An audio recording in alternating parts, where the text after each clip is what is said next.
She's the author of Black.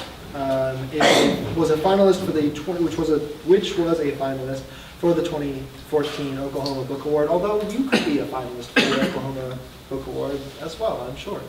And then the 2014 Writers League of Texas, also she was a finalist for their book award as well. Let's welcome Sarah to the stage.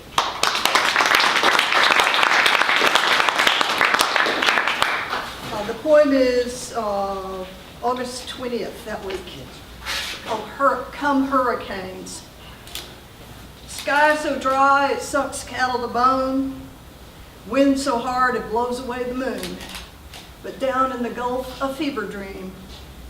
Sharks bellow as they boil in August waves, salt raises, walks the clouds like a man, light scratches gibberish down telephone lines. Water rushes, sloshes, washes the crevices of heaven. Lures, bones, jostle in the soup of sticks. Timbers and carcasses pitch downstream. Quails sheltering carports and auto lots. Flakes of flint chip the paint on trucks. A fall of feathers mats the clicking wipers.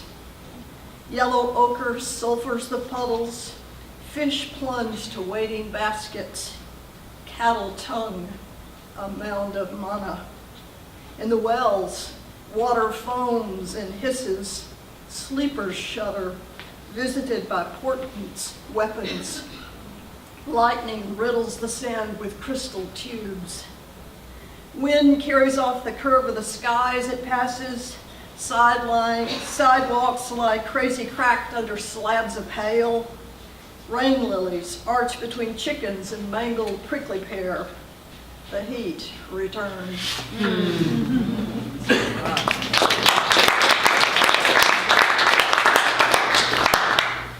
This is, I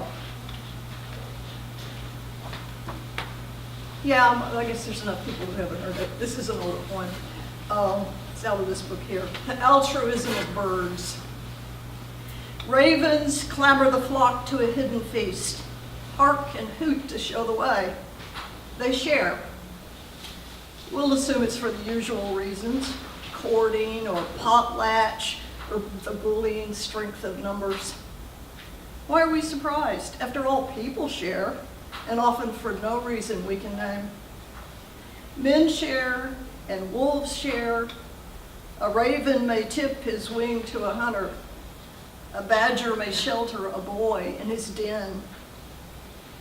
A roadrunner adopted a man I knew. The bird would bring him lizards and grasshoppers, lay them at his door like a cat might. Once she brought the egg of a wren.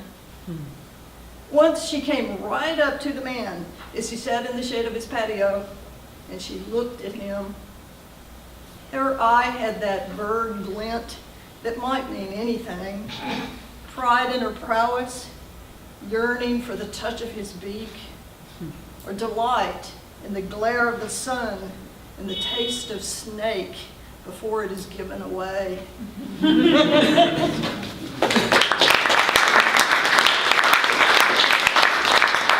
And this one I wrote last week, and online there's Just This. It's in Arts Magazine of the Austin Zen Center, and you can just Google in Just This and Austin Zen Center, and that magazine will come up. It's got a group of Austin poets in it, although others can submit to it too. And trying to remember what our theme was. We respond to a theme. Oh yeah, it was a theme about flow in martial arts and how you don't go step, step, step, step and plan it, but it flows naturally without you planning. Or if not, you're in trouble in the middle of the fight. This is called Escaping Bandits. Let's say you're running from bandits, and you know to run zigzag and random, but your random isn't random enough, and the shots are stinging closer. The plan you had to make the juniper to the right is forestalled by a hail of bullets. What will you do? That's when you tumbled into the river, down the clay blank with a splash. You knew the river was there, you knew. You'd planned on it. You'd planned to go into the chaparral, then across the river and into the brush on the other side, and up the draw into the hills. But now you have tumbled into the river, and it is carrying you faster than you could swim, but not across. Down and under and around, big boulders lurching toward you. The bandits race along the bank.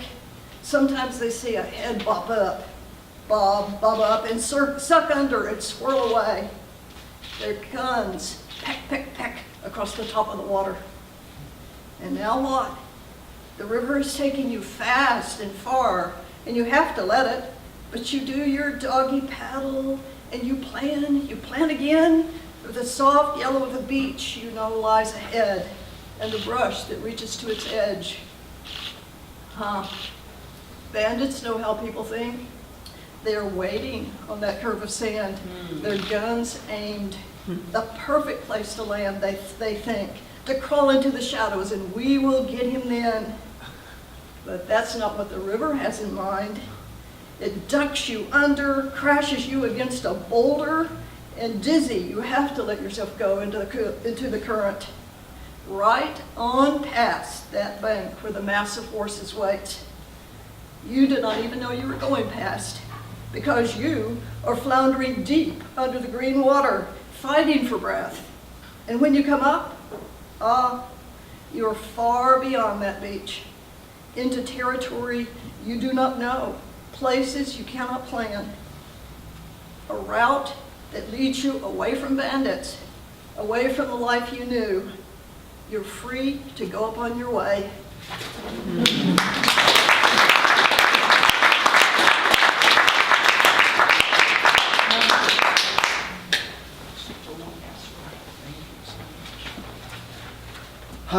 Thank you so much.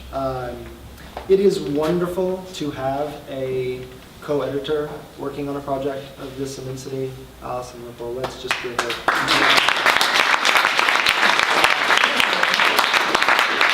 And it's wonderful for a lot of reasons. The calendar is a lot of work. You know, many journals, they like your poem, they don't like your poem. That's the end of it. We like your poem. We match your poem with the poem that it's going to be sharing a page with. We make sure both of those poems have a theme central to them. We make sure those themes match up with the time of year that they are in.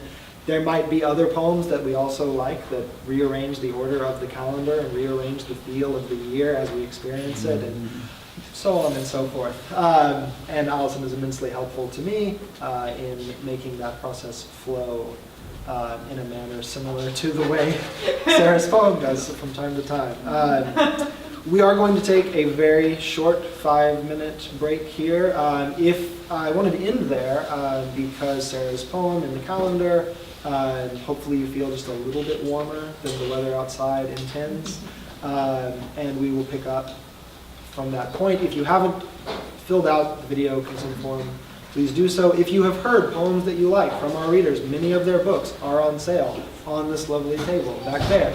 If you are feeling in a poetry slump and you just don't know what to do with yourself, there is a whole wall of poems over here, as well as the wonderful poems on the table back there. If you need to buy Christmas presents, there's a whole cart of books back there, full of poetry, for $5 a book. Some of them are little books, some of them are big books. Surprise people with the size of the book that you get them for $5. The last order of business, everyone who has read up to this point, 2 orders of business.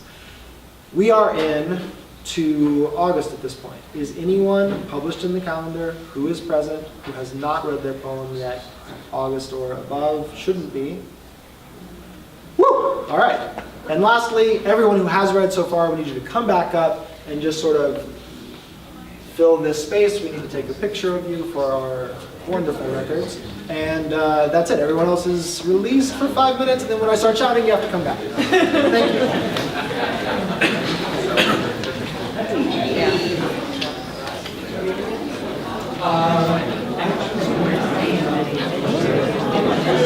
you. into this